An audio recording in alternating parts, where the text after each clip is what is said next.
Hello friends, welcome to the new episode of my channel. আমি অরিত্র। এখন এই ভিডিওর মধ্যে আমরা কথা বলবো হচ্ছে একটা অ্যানিমেটেড সিনেমা নিয়ে। 1 ঘন্টা 35 মিনিট মতো রান টাইম নেটফ্লিক্সে অ্যাভেলেবেল আছে। আমি ছবিটা রিসেন্টলি দেখলাম। ছবিটার নাম হচ্ছে দ্য সামিটস অফ গড বলে।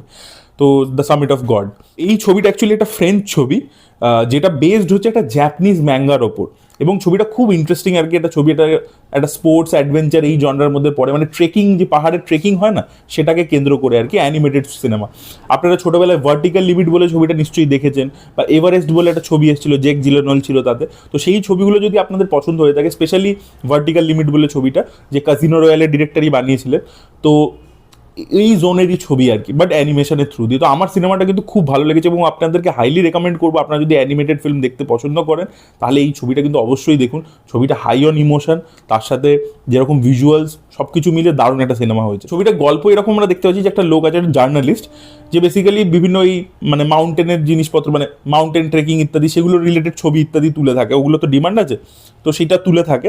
এবার সে জানতে পারছে যে প্রথম 1924-এ যে ভদ্রলোক আর কি মাউন্ট এভারেস্টে উঠেছিল, সে সেখানে পড়েছিল, মানে সে তাকে পাওয়া যায়নি আর কি। ফেরার সময় আর কি, যাওয়ার সময় সে হারিয়ে গেছিলো আর কি। তো তার যে ক্যামেরাটা, ঠিক আছে, সেই ক্যামেরাটা একজনের কাছে আছে, একটা লোকের কাছে, একটা জাপানিজ লোকের কাছে। তো সেই লোকটাকে এবার এই জার্নালিস্টটা খুঁজে বার করবার চেষ্টা করছে, যে ওই যে দুষ্প্রাপ্য যে ক্যামেরাটা যদি পাই, তাহলে আমি ছবিগুলো পাবো, তাহলে আমাদের পুরো ইতিহাসটাই পাল্টে যাবে, যে প্রথম মাউন্ট এভারেস্ট যে গেছিল, ঠিক আছে, সেই ব্যাপারটা চেঞ্জ হয়ে যাবে, যে অ্যাকচুয়ালি ওই লোকটা 1924-এ ওই অ্যাকচুয়ালি লোকটা পৌঁছেছিল কিনা।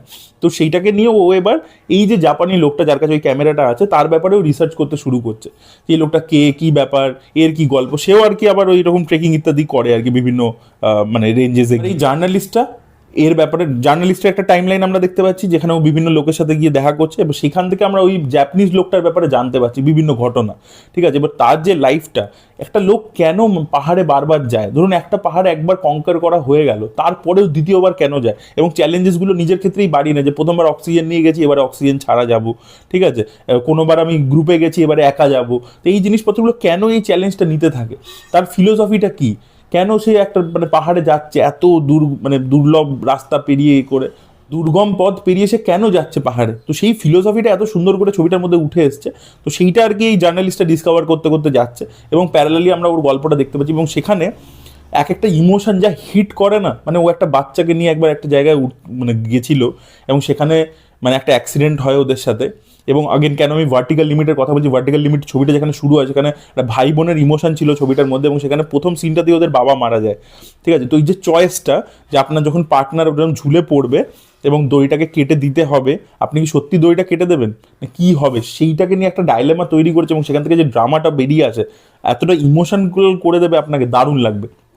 তার পরবর্তীতে একটা পোর্শন আছে, যে যখন এই মানে গ্রিফটা ওকে তাড়িয়ে বেড়াচ্ছে, ও আরেকটা পাহাড়ে করতে গেছে, সেখানে ওর হাত ভেঙে গেছে, একটা হাতে চড়ছে, সেগুলো টেনশনের মোমেন্টসগুলো হেভি। এবং সেখানে একটা জায়গায় ও ফেসে গেছে, একদিকে বরফের ঝড়, তার মধ্যে ও হ্যালুসিনেট করছে কন্টিনিউসলি, ওটা ভাবছে, সেগুলো দেখবার মতো। তো ড্রামাটা, ইমোশনটা এত ভালো। এবং লাস্টে এই জার্নালিস্টের সাথে যখন এই লোকটা দেখা হচ্ছে, সেখানে মানে দেখবার মতো, দারুণ দারুণ লাগবে। মানে আপনাদের ড্রামা পোর্শন, ইমোশনাল পোর্শন মানে হেভি লাগবে আর কি। আর তার সাথে হচ্ছে এই যে প্রত্যেকটা মাউন্টেনেও উঠছে, এ করছে, সেটাকে যেভাবে অ্যানিমেশনটা এখানে হয়েছে না, মানে ধরুন হ্যালুসিনেট করছে, আপনি যখন অক্সিজেন ছাড়া অনেকটা হাইটে চলে যাবেন, তো তখন অক্সিজেনের প্রবলেম হচ্ছে, তো মানে অক্সিজেন সিলিন্ডার্স নেই আপনার কাছে, ওখানে অক্সিজেনের প্রবলেম হচ্ছে হাইটে, তো তখন আপনার যে মাথায় যে এফেক্টটা করবে, যে ইম্প্যাক্টটা, সেটাকে যেভাবে দেখিয়েছেন অ্যানিমেশনে, লালভাবে, লাল কালার ইউজ করে দেখবার মতো।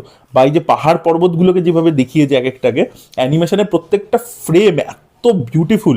এবং তার সাথে যেটা হচ্ছে কি, ফিল্ম মেকিংটা, স্টোরি টেলিংটা, ধরুন একটা লোক এরকম মাথায়, মানে রাতে উঠছে পাহাড়ে, মাথায় একটা আলো লাগানো আছে, সেই আলোটার সাথে পরের দিনে সূর্যটার একটা ম্যাচ কাট করছে। তো এইগুলোভাবে যেভাবে ট্রানজিশন করেছে, যেভাবে ভিজুয়ালসগুলো দেখিয়েছে, আর খুব ফাস্ট পেসডভাবে গল্পটা এগোয়, যেখানে সাইলেন্সের প্রয়োজন সেখানে সাইলেন্স দিয়েছে। তো ওভারঅল মেকিং, অ্যানিমেশন দারুণ দারুণ হয়েছে, সেটা মানে দুর্দান্ত। তার সাথে তো ইমোশন, ড্রামাটা বললাম, এক একটা বিট আপনি ফিল করতে পারবেন, এবং যেভাবে ছবিটা শেষ হয়, প্রচণ্ড মানে ইমোশনাল হেভি করে দেয়। তো আমার দারুণ লেগেছে এক্সপিরিয়েন্সটা। ভার্টিক্যাল লিমিটের ক্ষেত্রে যেটা আমি বললাম, যে একটা ভাই বোনের গল্প, একটা ফ্যামিলির ইমোশনের গল্প ছিল, তার সাথে প্রচুর প্রচুর অ্যাকশন হেভি জিনিসপত্র ছিল ভার্টিক্যাল লিমিটে। সেম জিনিসটা এখানেও প্রচুর প্রচুর বিভিন্ন রকমের পাহাড়, বিভিন্ন রকমের এক্সপিরিয়েন্স, আর একটা লোক যেখানে জার্নি শুরু করছে, সে একদম রুথলেস মাউন্টেনিয়ার ছিল, নিজের বন্ধুদের সাথে ধীরে ধীরে সম্পর্ক ওর বিচ্ছেদ হয়ে যাচ্ছে, ওই বাচ্চাটার সাথে দেখা হচ্ছে, তারপরে ওর লাইফে কী উদ্দেশ্য আছে, সেই জিনিসগুলো যেভাবে যেভাবে দেখিয়ে গেছে ক্যারেক্টারগুলোকে, তো দুটো ক্যারেক্টার আপনার মনে থাকে। 1 ঘন্টা 35 মিনিট রান টাইম হওয়া সত্ত্বেও এই জার্নালিস্টের চরিত্রটা লাস্টে ওর যে রিয়েলাইজেশনটা হলো, ওই জাপানিজ যে মাউন্টেনিয়ার যে আমাদের প্রোটাগনিস্ট, তার যে ক্যারেক্টারটা দেখবার মতো আর কি।